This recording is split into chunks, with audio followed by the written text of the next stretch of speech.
चलते हैं आज की हमारी सबसे पहली ब्रेकिंग न्यूज़ की तरफ। वो ये है कि अफ़गानिस्तान के हुक्मरान हैबतुल्लाह ने इमरान खान साहब की हिमायत का ऐलान कर दिया है और उन्होंने अपना एक वफ़द 5 रुकनी वफ़द जो है वो इमरान खान साहब के साथ मुलाकात करने के लिए भेजा। अभी गुज़श्ता रोज़ हम बात कर रहे थे इसी मौजू पर और आप बता रहे थे कि आर्मी चीफ ने अपने खिताब में क्या क्या कहा। जी वो बता रहे जय नहीं, देखिए मैं आपको कुछ तासुरात, मेरी पहली चुके उनसे इंटरेक्शन था, इंटरेक्शन तो नहीं था। नाज़रीन इकराम, पाकिस्तान का सियासी मंजरनामा बहुत तेजी से तब्दील हो रहा है। एक सफ़ा इस वक्त यूं लग रहा है कि फट रहा है या दुनिया की कोई ताकत तरक्की करने से नहीं रोक सकती। तमाम पाकिस्तानियों ने भिखारी का कशकोल बाहर उठाकर फेंकना। चीफ ने मजीद कहा कि सिक्योरिटी और मईशत का चोली दामन का साथ है ताकि वो फेस टू फेस मिलकर उनको अपनी हमायत का यकीन दिला सकें। तो उन्होंने आकर इमरान खान साहब से मुलाकात की, उस वफद ने, और उनको यकीन दिलाया। नमस्कार दोस्तों, जय हिंद। दोस्तों, तालिबान भी इमरान खान के सपोर्ट में आ गए और पाकिस्तान के आर्मी चीफ आसिम मुनीर को खुल्ला धमकी दे दी है, क्योंकि पाकिस्तानी फौज जिस तरह से पाकिस्तानियों पर जुर्म ढा रही है उससे हर कोई पाकिस्तान के इंटरनल मामलात पर इंटरफेयर कर रहा है, क्योंकि पाकिस्तानी फौज हर तरह से इमरान खान को दबा रही है। क्या है, पाकिस्तानी मीडिया का रिएक्शन वीडियो को स्टार्ट करते हैं, लेकिन उससे पहले यदि आपने हमारे चैनल को सब्सक्राइब नहीं किया तो सब्सक्राइब करें, वीडियो पसंद आए तो लाइक करें, कमेंट करो और शेयर करें। और उनसे कहा कि अगर आपको आने वाले इलेक्शंस में जिस किस्म की हमारी हेल्प की ज़रूरत होगी उसके लिए भी तैयार हैं, और हम अपनी पूरी कोशिश करेंगे कि आपको पाकिस्तान का वज़ीर-ए-आज़म बनाया जाए। उसके लिए जो जिस किस्म की भी ज़रूरत होगी वो उसके लिए भी हम तैयार हैं। और तीसरी ये कि अगर किसी ने, आपको पता है, किसी के ऊपर शक है कि कोई धांधली करेगा, उसको रुकवाना है, तो उसके लिए भी हम तैयार हैं। जो जहाँ पे भी आपको हमारी ज़रूरत होगी हम आपकी हमायत के लिए तैयार खड़े हैं। और तीसरी बात जो उन्होंने कही है वो ये है कि अगर आपको अपनी जान का ख़तरा है, आप हमें सिर्फ वो नाम बता दें कि चाहे वो कोई भी शख्स हो, कहीं भी बैठा हो दुनिया में, हम उससे निपट लेंगे। उन्होंने साफ साफ कहा कि अगर आपको पाकिस्तान के आर्मी चीफ मुनीर मिनिस्ट्री से और नवाज शरीफ से जो बाहर बैठा हुआ है लंदन में, उससे, या पाकिस्तान के किसी भी डिपार्टमेंट के किसी भी ऑफिसर से, किसी भी ओहदे पे वो बैठा हुआ है, हमें सिर्फ आप उसका नाम बता दें, हम उससे खुद ही निपट लेंगे और आपकी जान को ख़तरे में नहीं पड़ने देंगे। तो ये जनाब उनकी तरफ से ऑफ़र की गई थी और इमरान खान साहब ने उनका शुक्रिया अदा किया कि आपने मुझे ये ऑफ़र दी है, आपकी हमायत का बहुत शुक्रिया। आप मेरी तरफ से हैबतुल्लाह का वो भी शुक्रिया कर दीजिए। और साथ साथ उन्होंने, उस वफ़द ने, 5 रुकनी वफ़द ने यह भी बताया कि हैबतुल्लाह साहब और हमारे जो मिनिस्टर्स हैं उन्होंने आपके साबका चीफ जनरल बाजवा को आस्तीन का शाम का लक़ब दिया है, और अब वो जनरल बाजवा हमारी हिट लिस्ट पे है, जहाँ पर वो हमें मिला हम उसको उड़ा देंगे। और इमरान खान साहब ने दोबारा उनका शुक्रिया अदा किया और कहा कि ये मैं आपको आपके वादे के ऊपर, आपकी हमायत के ऊपर ये लिफाफा दे रहा हूँ, ये सीलबंद लिफाफा, इसमें मैंने एक ख़त लिखा हुआ है, उस पर मैंने उन तमाम लोगों के नाम लिख दिए हैं जिनकी तरफ से मुझे ख़तरा है। अगर कोई खुदा न खास्ता ऐसे हालात होते हैं, मुझे फांसी दे दी जाती है या मुझे कत्ल कर दिया जाता है या मुझे गोली मार दी जाती है किसी भी तरीके से, तो ये ख़त उस वक्त खोल लीजिएगा और जो जो नाम इसके ऊपर लिखे हुए हैं उनको जिस तरह चाहे आपने उड़ाना है, चाहे आप उनके टुकड़े टुकड़े करके कुत्तों को खिलाएं, आप उनको अलहदा करके फांसी पे चौराहों में लटकाएं, जैसे दिल करे आप उनको ज़िंदगी से फारिग करें, ये आपका काम होगा, क्योंकि आपकी तरफ से मुझे ऑफ़र आ गई है। तो उन्होंने वादा किया है इमरान खान साहब से कि हम ऐसा ही करेंगे। और जब ये, अगर खुदा न खास्ता आपके साथ कोई मामला पेश होता है, आपकी जान को ख़तरा हो जाता है और आपको मार दिया जाता है, तो हम ये लिफाफा खोलेंगे, इसके ऊपर जिस जिसके नाम होंगे उससे हम निपट लेंगे और ज़बरदस्त तरीके से निपटेंगे।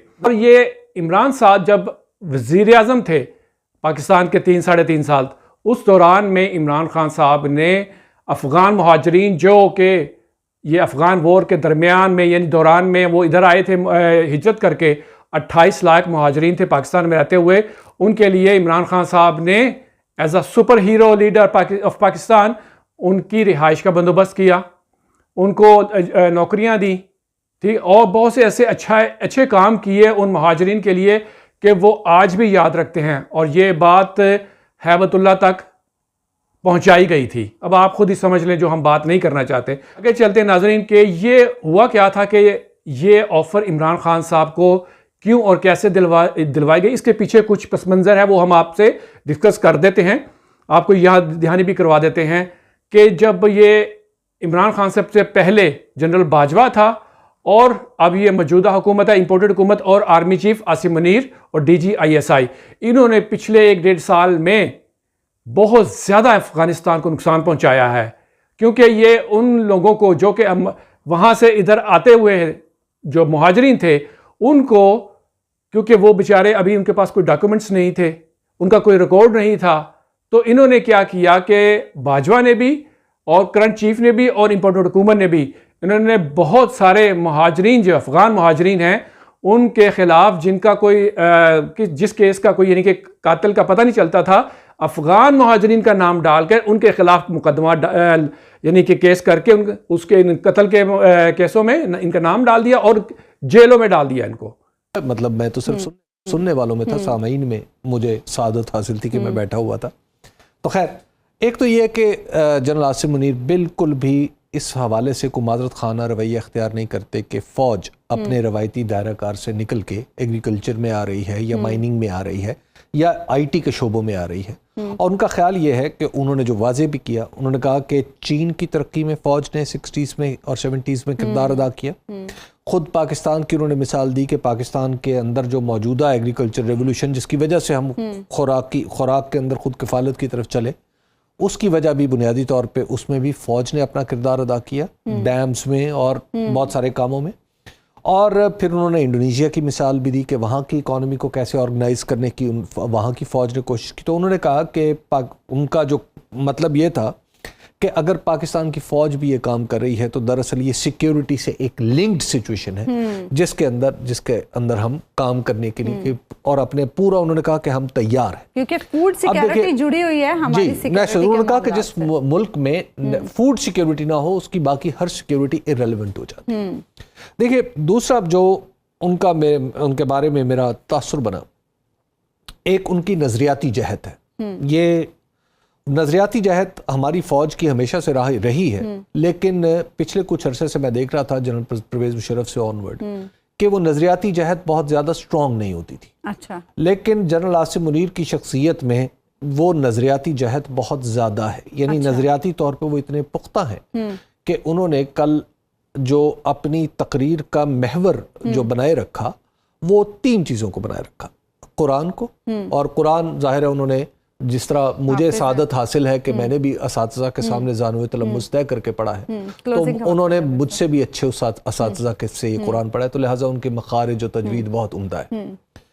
तो कुरान को उन्होंने रखा, दूसरा अल्लामा इकबाल को, और तीसरा खुद के एंगल को, फ़लसफ़े को कि हम कर सकते हैं। अब देखिए, जब ये नजरियाती जहत पैदा हो जाती है किसी शख्स पर जो इतने ताकतवर हो देते हो, तो फिर उसके असरात मुल्क पे भी आते हैं और कौम पे भी आते हैं। फट चुका है, और नवाज शरीफ साहब जो हैं, इस वक्त कहा यह जा रहा है, और नवाज शरीफ साहब के जो करीबी हल्के हैं वो इस बात को कंफर्म कर रहे हैं कि नवाज शरीफ साहब डट गए हैं। किसके आगे डट गए हैं?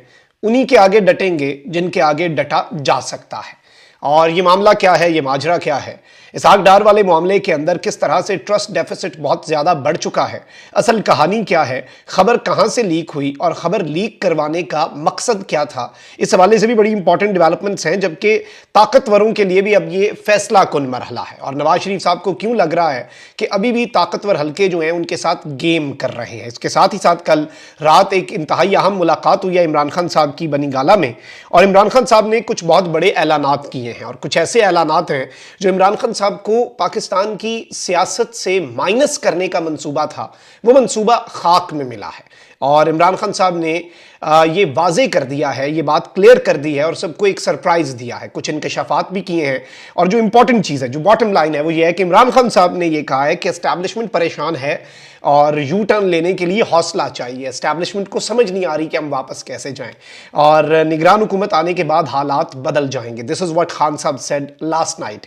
तो ये भी बहुत ज़्यादा इंपॉर्टेंट है, आपके जहन में आ रहा होगा कि इसका मतलब क्या है, उसे भी समझने की और अनअर्थ करने की कोशिश करते हैं। हैं कि डेप्थ क्या है, गहराई क्या है, खान साहब का असल मकसद क्या था ये बात करने का।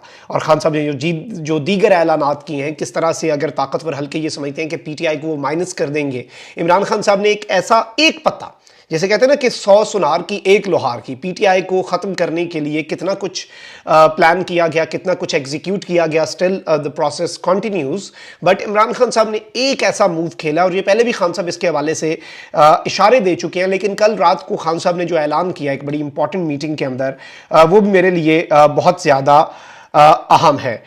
तो दोस्तों, पाकिस्तानी फौज को सबसे ज़्यादा खतरा तालिबान से ही है, क्योंकि तालिबान आए रोज पाकिस्तान को खुला धमकी देता हुआ नजर आता है, क्योंकि तालिबान किसी भी कीमत पर पाकिस्तान से हार मानने को तैयार नहीं है। इमरान खान के दौर में तालिबान की हुकूमत बनी थी, यही कारण है कि तालिबान इमरान खान के खुल करके समर्थन में आ गया और पाकिस्तानी फौज के पसीने छूट चुके हैं, क्योंकि तालिबान वैसे भी पाकिस्तान को धमकी दे चुका है, क्योंकि पाकिस्तान इससे पहले टीटीपी को जगह देने का आरोप लगाता था, लेकिन तालिबान ने वहाँ पर भी पाकिस्तान को सीधा जवाब दिया था, जिससे पाकिस्तानी काफ़ी ज़्यादा परेशान है, क्योंकि तालिबान किसी भी कीमत पर पाकिस्तान के अंटर नहीं आएगा। पाकिस्तानी सरकार और पाकिस्तान की फ़ौज पूरी कोशिश कर रही है किसी भी तरीक़ा से तालिबान को अपने कब्जे में लिया जाए, लेकिन तालिबान किसी भी कीमत पर पाकिस्तान से हार मानने वाला नहीं है, बल्कि पाकिस्तानी फ़ौज को उल्टी सीधी सुनाता फिर रहा है। यही कारण है कि पाकिस्तानी फ़ौज तालिबान के सामने काफ़ी ज़्यादा डरती हुई नज़र आती है। आपकी क्या राय कमेंट में ज़रूर शेयर करें। यदि आप चैनल पर नए तो चैनल को सब्सक्राइब करें। वीडियो पसंद आए तो लाइक करें, कमेंट करें और शेयर करें। जय हिंद, वंदे मातरम।